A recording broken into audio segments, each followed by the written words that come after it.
સંકેતો છે. ફ્રાઇડેનું સેશન જોઈએ તો જે રેલીમાં નિફ્ટી બેંક લીડ કરી રહ્યું હતું ફ્રાઇડે અને 10 DMA અને 54,000ના કોલ રાઇટર્સના ઝોન પર એક સ્ટ્રોંગ બાઇંગ આપણને જોવા મળ્યું હતું, રાધર સ્ટ્રોંગ ક્લોઝિંગ આપણને જોવા મળ્યું નિફ્ટી બેંકમાં.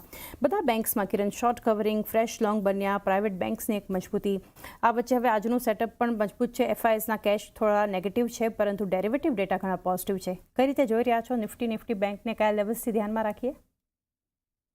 Very good morning everyone. So overall આપણે ફ્રાઇડેના તમે જે રીતે કીધું એમ કે એક સ્ટ્રોંગ ક્લોઝિંગ આપણને જોવા મળી હતી. નો ડાઉટ કે થર્સડે એક આપણને ગેપ આઉટ ઓપનિંગ જોવા મળ્યું, સસ્ટેન ના થયું અને કન્ટિન્યુઅસલી એક સેલિંગ પ્રેશર હતું. પરંતુ ફ્રાઇડે એક સ્ટેબલ ઓપનિંગ, એના પછી જે બાઇંગ આવ્યું એને કોન્સ્ટન્ટલી માર્કેટે હોલ્ડ રાખ્યું હતું. લાસ્ટ આવરમાં એક ઘટાડો આપણને જોવા મળ્યો, બટ સમહાઉ 23,700નું જે લેવલ હતું એને હોલ્ડ રાખ્યું.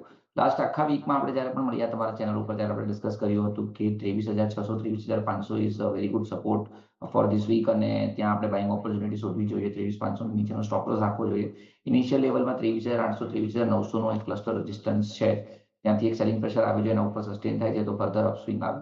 હવે લાસ્ટ આખા વીકમાં આપણે જોયું હતું કે 23,500 23,900ની રેન્જની અંદર માર્કેટ ફરતું હતું. અત્યારે નિફ્ટી જે રીતે દેખાડી રહ્યું છે, ચાન્સીસ આર વેરી હાઈ કે આપણે લોકો 23,900-950ની વચ્ચે ઓપન થઈએ.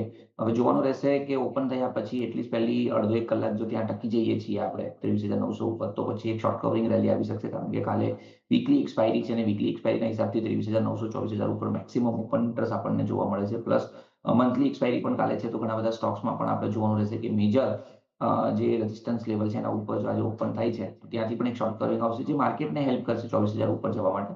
But as of now gap અપને ચેઝ નથી કરવાનું. 23,900 એક ક્લસ્ટર રેઝિસ્ટન્સ છે, સો થોડું વેટ એન્ડ વોચ કરજો. તમારી પાસે જે પણ કોઈ સ્ટોક હોય તેમાં પ્રોફિટ બુકિંગ કરી શકો છો, યા તો પછી તમારો સ્ટોપ લોસ ટ્રેલ કરી શકો છો. નિફ્ટીમાં ઇન્ટ્રાડે માટે 23,900નું લેવલ બ્રેકઆઉટ બ્રેક રહેશે, એના ઉપર સસ્ટેન થશે તો એક શોર્ટ કવરિંગ રેલી આપણને 24,100 સુધી આવતા દેખાઈ શકે છે. અને નીચેમાં જો આપણે વાત કરીએ તો 23,800 થી 790 આ એનો એક મેજર સપોર્ટ ઝોન રહેશે. જો ગેપ અપ થયા પછી આ લેવલને બ્રિજ નથી કરતું યા તો આ લેવલની ઉપર ટકી રહી છે તો આજે નહીં તો કાલે આપણે 24,000 ઉપર માર્કેટ જતા જોશું. તો એઝ ઓફ નાઉ નિફ્ટીમાં તમારો ટ્રેલ સ્ટોપ લોસ 23,900 યા તો 23,790 થી 23,750 તમારો ટ્રેલ સ્ટોપ લોસ રહેશે.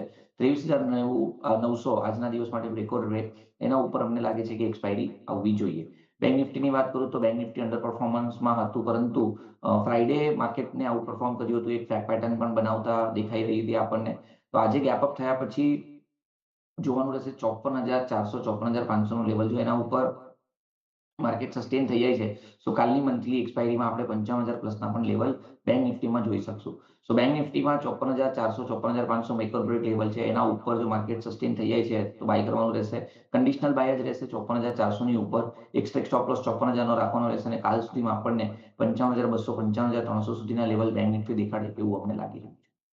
23,790 ટ્રેલિંગ સ્ટોપ લોસ નિફ્ટી માટે, 54,000નો બેંક નિફ્ટી માટે અને 55,000 ઉપરના લેવલ્સ સિરીઝ એક્સપાયરીમાં નિફ્ટી બેંક બતાવી શકે છે. આ